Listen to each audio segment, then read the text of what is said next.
안녕하세요. 안녕하세요. 자, 조리원리 시간이죠. 조리원리 같은 경우에는 먼저 보시면은 조리원리는 영양사 시험에서 이제 2교시째 있는 시험이고요. 그 다음에 식품학과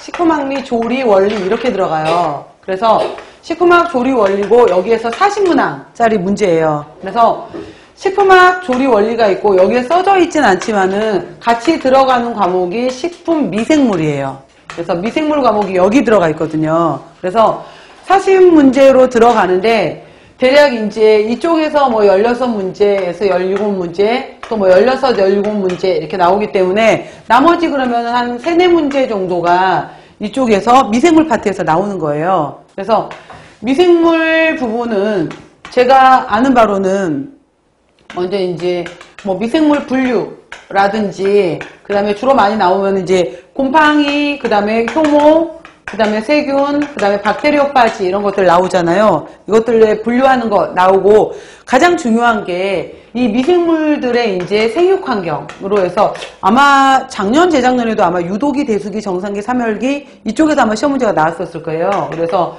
생육 환경과 관련된 인자들 물어보는 거 있잖아요. 그래서 여러 호기성이냐, 혐기성이냐, 뭐 이런 거 물어보는 것부터 시작해서 생육 환경 물어보는 것이 있고, 그 다음 중요하게 물어보는 것이 이제 우리 식품하고 관련된 미생물을 물어보기 때문에 식품에서 바이오에 관련되는 것들, 그 다음에 부패에 관련되는 것들 이쪽으로 이제 시험 문제를 물어보게 돼요. 근데 이게 3, 4문제이긴 하지만은 이걸 다 공부하려면은 이거 역시 마찬가지로 2달 분량이거든요. 그래서 이거는 그냥 이제 일단은 넘어가는 건데 여러분들이 이제 갖고 계시는 뭐 문제집 정도에서라도 문제 많지 않을 테니까 체크하셔야 되는 건데 저는 이제 수업 시간에 제가 나올 때 이 발효 부분을 같이 해드릴 거예요. 그래서 김치류에서 나오는 발효라든지 발효균주라든지 장류, 두류에서 나올 때 장류의 발효균주, 유제품류의 발효균주 이런 균주들이 나와요. 그때 외우셔야 되는 것들 이런 것들은 굉장히 중요하다. 이런 것들은 제가 언급해 드릴 거예요. 그래서 발효 부분이고 아마 부패 부분까지는 따로 뭐 나오지 않더라도 여러분들이 식품위생학도 공부하시잖아요. 거기에서 관련되는 것들이 또 부패 문제로 나오기도 해요. 그러니까 뭐 어느 한 과목을 무시하시지 마시고 공부를 하다 보면 다 연결이 되는 거거든요. 그래서 식품학 조리원리 이렇게 나오는데 이 조리원리, 그러니까 아마 여러분들이 공부하시면서 느끼시겠지만은 조리원리 같은 경우에 이게 거의 이제 학교에서 여러분들 학부 수업 배우실 때 조리 원리로 공부를 하셨는지 조리 과학으로 공부를 하셨는지 크게는 이제 관련이 없긴 한데 요즘은 이 사이언스, 과학 쪽에 더 가깝게 문제를 내요. 그래서 이 조리 원리 같은 경우에 학생들이 굉장히 쉽게 접근을 하거든요. 근데 쉽지 않아요. 절대 쉽지 않은 거고 어떤 과목이든지 마찬가지지만은 이 과목 같은 경우에도 무조건 처음엔 다 암기예요. 모든 과목은 암기예요. 암기로 시작을 하는 거고 더군다나 조리 원리가 이제 조리 과학 쪽으로 시험 문제가 나오다 보니까 어려워지는데 이 베이스에 식품학 개념이 없으면 못 풀어요.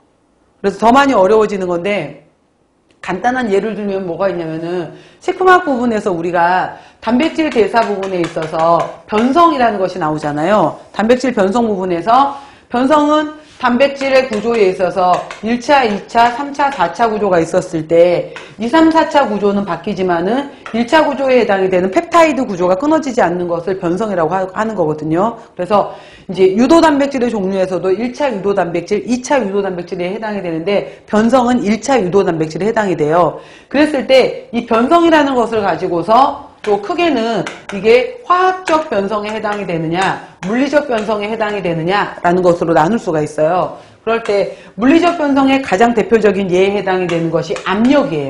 압력이라든지 이런 것들이 있고 화학적 변성의 가장 대표적인 예에 해당이 되는 것이 산이라든지 알칼리, 효소 이런 것들이 들어가게 되는데 이거를 어떻게 물어보냐면은 조리 부분에서 머랭 그러니까 계란 흰자를 가지고서 머랭을 만드는 과정이 바로 물리적 변성에 해당이 되는 거거든요. 이걸 같이 연결시켜서 물어보는 거예요. 그 다음에 우유에서 치즈를 만들 때 우유에서 우유물, 덩어리를 만들잖아요. 덩어리가 만들어질 때 우유에 젖산, 산이 들어가서 덩어리, 치즈가 만들어졌다.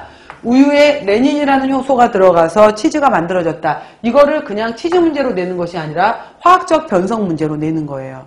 이런 식으로 해서 식품화학과 조리 문제는 굉장히 많이 근접해 있어요. 유사하게 들어가기 때문에 여러분들이 식품화학 부분에 대해서도 그러니까 두 가지가 굉장히 많이 나오는 거기 때문에 최대한 저는 식품화학 쪽에서는 화학적으로 설명을 해 주실 거고 저는 여기에서 이제 우리 조리 쪽 특성에 맞춰서 조리에서는 이런 부분이 키포인트다라는 걸 해서 설명을 해 드릴 거예요. 그래서 식품학과 조리 원리인데 조리 부분 절대 쉽지 않다라는 거 먼저 말씀드리고요. 그래서 이런 식으로 해서 이제 식품학 조리 원리 들어가는데 그래서 식품학을 좋아하시겠지만 잘 하시겠지만 또 열심히 배우시다 보면은 조리 쪽도 같이 연결이 돼요.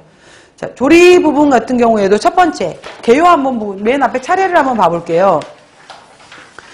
차례 보시면은 어떤 내용들이 앞으로 나올 거냐라고 봤었을 때 1장에서 조리 원리의 개요라고 나와 있잖아요. 그래서 여러분 식품화학 배우셨죠? 그러면 첫 번째 시간에 항상 나오는 게 수분이거든요. 그래서 조리에서도 들어갈 때 항상 나오는 게 이제 물, 열을 가지고서 시작을 하잖아요. 그래서 바로 뒤에 연결시켜서 제가 얘기를 하겠지만은 우리가 조리를 한다라고 했었을 때 조리라는 과정을 짧게 보게 되면은 쿠킹이라고 볼 수가 있는 거잖아요. 그래서 식재료라고 말하는 것을 가지고서 우리가 먹을 수 있는 음식으로 넘어가는 과정을 다 조리라고 하는 거예요. 그랬을 때 이 조리에 들어가는 것에 해당